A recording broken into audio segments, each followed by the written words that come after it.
우리가 많이 쓰는 아이스팩엔 미세 플라스틱이 들어있는데요. 아이스팩을 그냥 버리게 되면 환경 오염을 유발시킬 수 있습니다. 이 아이스팩은 잘 처리하는 것도 중요하지만 가장 좋은 방법은 재활용하는 것이라고 합니다. 이하영 기자입니다. 냉동 택배를 주문하면 항상 같이 딸려와 사용 후 처치 곤란인 아이스팩. 물에 고흡수성 폴리머라는 미세 플라스틱을 섞어 만드는 아이스팩은 하수구에 흘려보내게 되면 치명적인 환경 오염을 가져옵니다.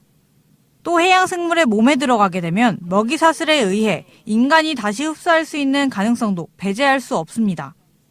고흡수성 폴리머 재질인 아이스팩은 봉지 그대로 종량제 봉투에 넣어버려야 하지만 소각도 불가능해 자연분해까지 500년 이상 걸리기 때문에 제대로 버리더라도 환경오염을 유발할 수밖에 없습니다.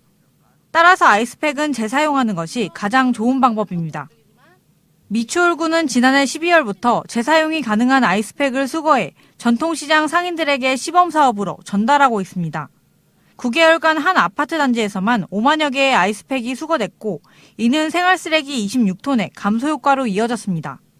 동시에 마을 주민들도 나서 수거한 아이스팩을 세척 소독해 시장 상인들에게 나눠주고 시민들에게 재활용을 위한 홍보도 진행하고 있습니다. 하지만 보다 원활한 재활용을 위해서는 체계적인 수거와 패키지 변경 등 변화가 필요하다고 말합니다.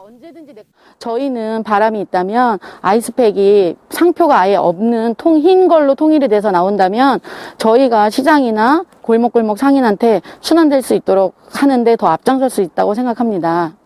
인천 지역 10개 군구에서 아이스팩 재활용을 진행 중인 구는 서구와 미추홀구 단 2곳뿐입니다. 서구에서는 동행정복지센터를 통해 주민 누구나 아이스팩을 기부할 수 있지만 미추홀구는 아직 시범 진행 중인 아파트 단지에서만 수거가 진행되고 있는 상황입니다. 민원을 통해 아이스팩 수거함에 대한 설치 요청은 꾸준히 제기되는 상황.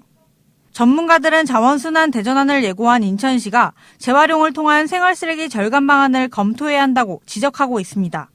NIB 뉴스 이하영입니다. 미추홀구가 연말까지 노인복지시설 현장 지도 점검을 실시합니다. 구는 관내 설치 신고된 장기 요양시설 226군데 중 노인 의료복지시설과 재가노인 복지시설 51곳을 중점 대상으로 현장 지도 점검을 진행할 예정입니다.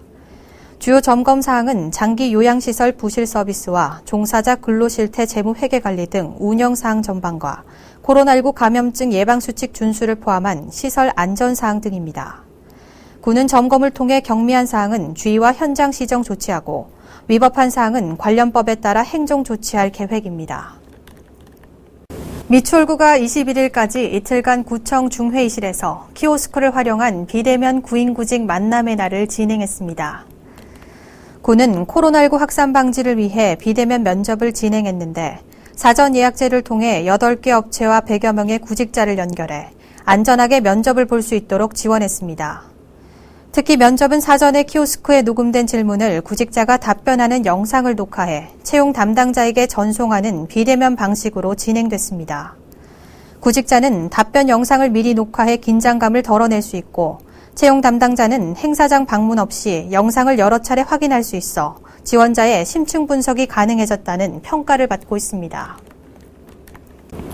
미추홀구가 22일 올해 빅데이터 추진 성과와 발전 방향 설정을 위한 빅데이터 연찬회를 개최했습니다. 이날 연찬회에서는 인하대학교 블록체인센터 부센터장인 김정은 교수를 초빙해 4차 산업혁명 시대 빅데이터와 블록체인을 주제로 한 특강이 진행됐습니다. 현재 미추홀구는 빅데이터를 활용한 행정정책 수립을 목표로 주요 구정 현안 사항에 대한 빅데이터 분석을 진행하고 있습니다. 수집된 빅데이터 분석 결과는 유관부서에서 행정 업무에 반영해 정책 신뢰성과 효율성, 대응성 등을 높여갈 계획입니다. 또 향후 빅데이터 분석 결과를 통해 주민자치위원회 회의록과 도서관 운영 현황 등 유관부서의 각종 현안 수립과 행정서비스 품질 제고에 활용한다는 방침입니다. 오는 12월 31일부터 새로운 시내버스 노선이 운행됩니다. 송도와 청라를 잇는 직결 노선이 신설되고 골목골목을 누비는 인천이음버스가 새롭게 운행됩니다. 인천시는 이번 개편을 통해 배차 간격과 이동 시간이 단축돼 시민들이 편리하게 시내버스를 이용할 수 있게 됐다고 밝혔습니다. 이하영 기자입니다. 인천시가 변경된 시내버스 노선 개편안을 확정했습니다. 현재 운행하고 있는 197개 노선 중 절반은 유지되고 절반은 새롭게 변경됩니다. 25개 노선을 없애는 대신 13개의 간선 지선 노선과 18개의 인천 이음버스 노선을 신설했습니다. 송도와 청라국제도시를 잇는 직결 노선도 마련했습니다. 수도권 제2순환고속도로를 경유하는 노선으로 3번 이상 환승해야 해 이동시간이 1시간 반 걸렸던 송도 청라 구간이 50분으로 크게 단축됩니다. 두드러지는 점은 인천 이음버스의 신설인데 작은 버스를 통해 교통 취약 지역을 돌며 시민들의 발휘될 예정입니다. 원도심에는 일반 버스 운행이 어려운 골목에 인천 이음버스를 투입해서 인근 거점 지역으로 연결하여 교통약자의 이동 편의를 돕고 대단히 신규 아파트 입주 지역은 지하철역과의 연계로 학생과 직장인의 통학과 출퇴근을 지원하게 됩니다. 이번 개편은 시민들의 의견을 취합해 621건의 의견 중 62%를 반영해 이루어졌습니다. 쉬는 해마다 시내버스의 적자 보전을 위해 1천여억 원의 예산을 지출해왔는데 이번 개편으로 수요가 많은 한정면허 노선을 중공영제 노선으로 대체해 매년 216억 원 이상의 비용 절감 효과를 기대하고 있습니다. 중복 노선을 줄이고 노선의 굴곡을 직선화하면서 대기 시간이 감소해 이동 시간은 더 빨라질 것으로 기대됩니다. 이번 시내버스 노선 개편이 시행이 되면 배차 간격은 기존 평균 19분에서 17분으로 10.8%가 단축됩니다. 총 환승 대기 시간은 3.2%가 감소되고 평균 이동 시간도 53분에서 50분으로 최대 3분이 줄어들어 앞으로 시민들께서 보다 빠르고 편리하게 시는 12월 31일 노선 개편 이후 7개월간 개편으로 발생하는 문제와 불편 사항을 취합해 노선 체계를 안정화할 예정입니다. NIB 뉴스 이하영입니다. 미 추홀구의회 제254회 임시회 중 구 집행부의 태도가 논란이 되고 있습니다. 이번 회기는 미 추홀구의회 제3회 추경을 다루는 기간이었는데요.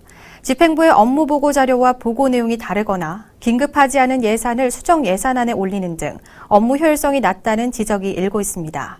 원태규 기자의 보도입니다. 제254회 미추홀구의회 임시회 제2차 본회의. 이한호 의장이 집행부를 향해 작심 발언을 쏟아냅니다. 이번 회기 동안 구 집행부의 태도를 문제 삼았습니다. 의원의 질문에 준비가 되지 않은 답변을 하고 긴급하지 않은 예산을 수정 예산안에 포함시켰다는 비판입니다. 또 업무 보고 자료와 보고의 내용이 달라 보고의 신뢰성을 떨어뜨린 점을 지적했습니다.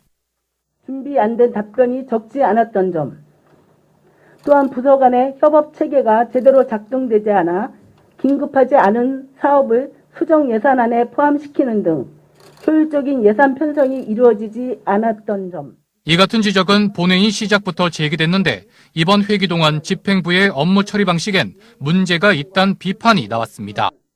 제가 이제 지금 말씀드리는 거는 앞으로도 의회와 집행부가 서로 상생하고 그리고 서로 윈윈해서 결국은 그런 트러블과 있으면 국민이 불편하고. 이한호 의장은 구의회와 집행부 간 존중을 강조했습니다. 서로 간의 존중을 강화해 실질적인 협력 관계로 나아가길 바란다고 말했습니다. 존중을 1층 강화하여 실질적인 협력 관계로 나아가는 계기가 되기를 바라는 마음을 강하게 피력하는 바입니다. 미추홀구 의회는 이번 회기에 모두 23건의 안건을 처리했습니다. 기존 예산 대비 236억 원이 증액된 9,158억 원 규모의 미추홀구 제3회 추경 예산안을 통과시켰습니다. 미추홀구 주거복지 기본조례와 자동차 안전점검 정비지원조례도 본회의를 통과했습니다. 주거복지 기본조례는 지역 주민의 주거복지 향상을 위해 구가 예산을 집행할 수 있는 근거를 담고 있고, 자동차 안전점검 조례는 자동차 안전점검 문화를 지역에 정착시키는 데 필요한 사항을 규정하고 있습니다. NIB 뉴스 원태규입니다.